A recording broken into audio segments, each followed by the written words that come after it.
नमस्कार, झारखंड में बड़े पैमाने पर जो है वो चौकीदार की बहाली निकली हुई है।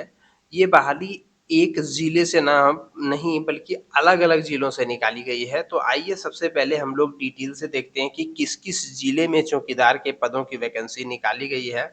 उसके बाद किसी एक ज़िले के नोटिफ़िकेशन को देख कर के और मैं आपको बताऊँगा डिटेल से। ध्यान रहे कि एक ज़िले के नोटिफ़िकेशन में जो बातें और जो शर्तें लिखी गई हैं, वो हर जगह एप्लीकेबल है।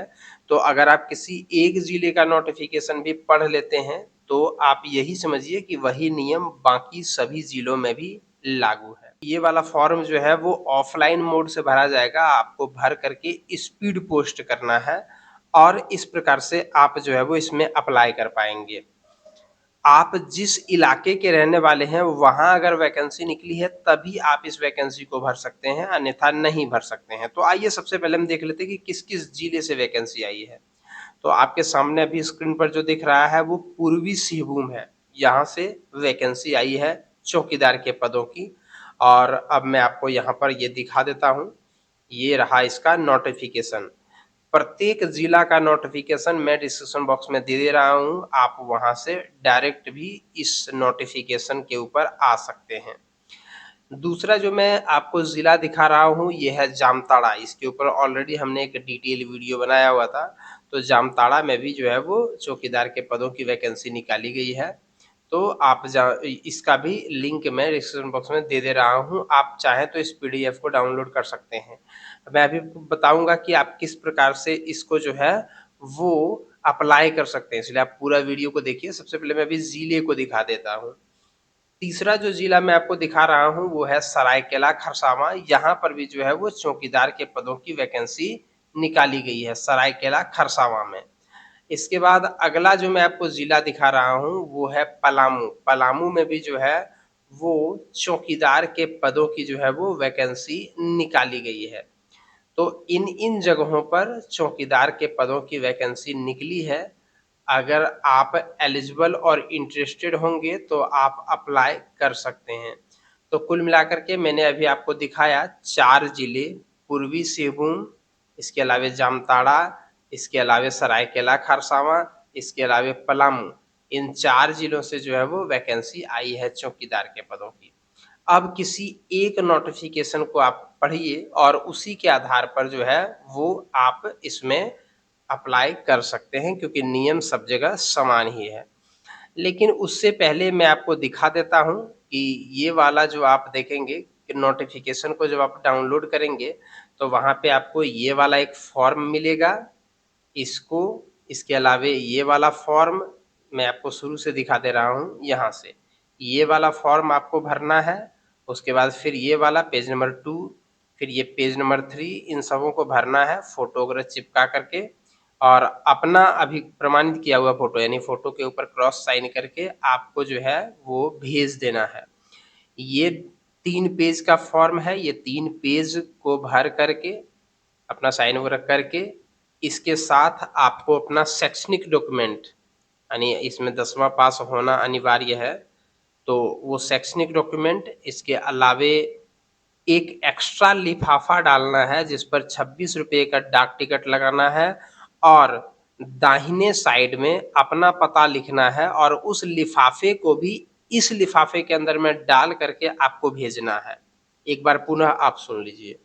आपको क्या करना है कि इन तीनों 3 पेज का फॉर्म, 10वां का मार्कशीट, फोटो 4 पीस और एक एक्स्ट्रा लिफाफा जिसके ऊपर 26 रुपए का डाक टिकट लगा हो और दाहिने साइड में आपका अपना पता लिखा हुआ हो, इन सबों को मिला करके एक लिफाफे में डालना है और उसके बाद जो है वो उसको स्पीड पोस्ट कर देना है। ध्यान रहे जाति आवासीय प्रमाण पत्र भी इसमें लगाना अनिवार्य है, या कुछ और भी अगर आप एजुकेशनल डॉक्यूमेंट देते हैं तो उसको भी लगाना आपके लिए अनिवार्य है। वैसे यहाँ पर एक्स्ट्रा कुछ माँगा नहीं गया है, अगर आप नहीं भी लगाएँ या लगाएँ तो उससे कोई फ़र्क नहीं पड़ने वाला है। अब हम लोग चलते हैं इसके नियमों को थोड़ा-सा देख लेते हैं। देखिए, आप जिस इलाके के रहने वाले हैं, वहाँ के बीट से अगर वैकेंसी निकली है, तभी आप इसको भर सकते हैं। जैसे मैं आपको उदाहरण के तौर पर समझा देता हूँ।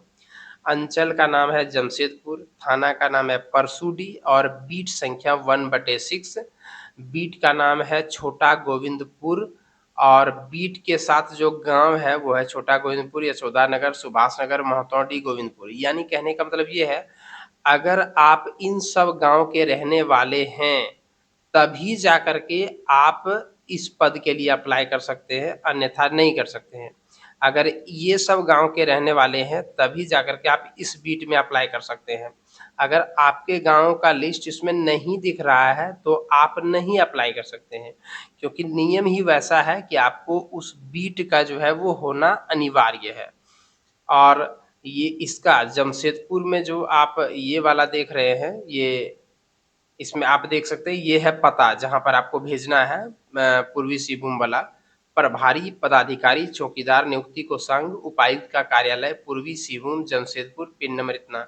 हर एक नोटिफिकेशन के लास्ट में जो है वो आपको एड्रेस मिल जाएगा कि आपको अपना आवेदन भेजना कहाँ है, पता क्या है, वो यहाँ पर आप देख सकते हैं। इसके अलावे जो है आवेदन को आपको स्पीड पोस्ट के माध्यम से ही जमा करना है। आवेदन जो है वो 25 जुलाई 2024 तक जमा हो जाना चाहिए। 26 रुपये का डाक टिकट लगा हुआ होना चाहिए। जातीय आवासीय प्रमाण पत्र ये सब करंट वाला होना चाहिए, यानी 2019 के बाद वाला जो है वो बना हुआ होना चाहिए। और इसके बाद आप यहाँ पर वेतनमान वगैरह देख सकते हैं। मेधा सूची जो है वो लिखित परीक्षा, शारीरिक जांच परीक्षा और कार्य अनुभव, अगर अगर आपके पास एक्सपीरियंस सर्टिफिकेट है तो वो जरूर लगाएं, क्योंकि एक्सपीरियंस सर्टिफिकेट जो है वो बहुत जरूरी है। उसके आधार पर मेरिट लिस्ट बनाया जाएगा। और इसके बाद यहाँ पर आप देखिए कि अब हम देख लेते हैं कि इसमें क्या क्या एजुकेशन क्वालिफिकेशन मांगा गया है। तो सबसे पहले अगर हम बात करें तो यहाँ पर देख लीजिए कि किस किस कैटेगरी में कितनी कितनी वैकेंसी है। टोटल जो है वो 306 चौकीदार की वैकेंसी है जो ईस्ट सिंहभूम में है, बाकी जिलों की हम बात नहीं कर रहे हैं अभी। इसके बाद जो है यहाँ पर आप देख सकते हैं कि इसमें जो है वो उम्र जो है वो 18 वर्ष कम से कम होना चाहिए। और आप जो है वो 1 जुलाई 2024 को ही अनुसार आपका उम्र का गणना किया जाएगा और उस डेट तक आप कम से कम 10वीं पास होना चाहिए, 18 वर्ष से अधिक उम्र होना चाहिए, अधिकतम उम्र ये होना चाहिए। आयु की गणना 1 जुलाई 2024 के अनुसार से की जाएगी। अभ्यर्थी को संबंधित सीट क्षेत्र का अस्थायी निवासी होना अनिवार्य होगा जिस बीट के विरुद्ध आवेदन कर रहे हैं। मैंने आपको यही बताया कि आप जिस बीट से आवेदन दे रहे हैं वहाँ के ही आप रहने वाले होने चाहिए। यानी हमने आपको बताया था कि ये सब गांव अगर है तभी आप इसमें अप्लाई कर सकते हैं, अन्यथा नहीं कर सकते। उसको आप देख लें। साइकिल चलाने का आपके पास ज्ञान होना ही चाहिए। आपकी हाइट जो होनी चाहिए वो इस अनुसार से होनी चाहिए। अगर आप सामान्य कैटेगरी के हैं तो 160 सेंटीमीटर, पिछड़ा अन्य पिछड़ा 160 सेंटीमीटर, अनुसूचित जाति जनजाति 155 सेंटीमीटर और महिलाओं के लिए 148 सेंटीमीटर। सबसे पहले लिखित परीक्षा होगी 50 अंकों की। उसके बाद जो है वो दौड़ होगा जिसमें 1 मील दौड़ना है, यानी 1.6 किलोमीटर आपको दौड़ना है। अगर आप 5 मिनट या उससे पहले इस 1 मील को दौड़ लेते हैं तो 20 नंबर मिलेंगे और 5 से 6 मिनट तक 10 नंबर मिलेंगे। महिलाओं के लिए 8 मिनट या उससे पहले 20 अंक मिलेंगे और 8 मिनट के बाद से 10 मिनट तक 10 अंक मिलेंगे। अगर इससे ज़्यादा लेट करते हैं तो आपको इसमें किसी प्रकार से कोई काउंट नहीं किया जाएगा। तो ये तो नोटिफिकेशन जो मैं आपको दिखा रहा हूँ ये है जमशेदपुर का। उसके बाद ये वाला है जामताड़ा का। ये वाला जो आप देख रहे हैं ये सरायकेला खरसावां का। उसके बाद ये वाला आप देख रहे हैं ये पलामू का। चारों का लिंक डिस्क्रिप्शन बॉक्स में दिया हुआ है। इसमें देखिए आवेदन करने की अंतिम तिथि 20 जुलाई ही है। इसमें आवेदन करने की अंतिम तिथि 25 जुलाई है। इसमें 30 जुलाई है जामताड़ा वाले में, और इसमें तो 25 जुलाई है ही, मैं आपको दिखाया हूँ। सिर्फ एक पलामू वाला में जो है वो आवेदन करने की अंतिम तिथि जो है वो 20 जुलाई 2024 है। इसमें ये है सीटों की संख्या अलग अलग। तो हर प्रकार का लिंक हमारे डिस्क्रिप्शन बॉक्स में और हमारे टेलीग्राम चैनल पर उपलब्ध है। तो आप जो है वो वहाँ से भी इसको डाउनलोड करके और आप जो है वो इसको भर सकते हैं। बहुत अच्छी वैकेंसी है। आपके घर के बगल में आपको जॉब मिल जाएगी और लगभग सैलरी 20,000 से अधिक होगी। तो वीडियो को देखने के लिए धन्यवाद। इसी प्रकार से अन्य वीडियोस के लिए आप हमारे चैनल को सब्सक्राइब करके रखिए।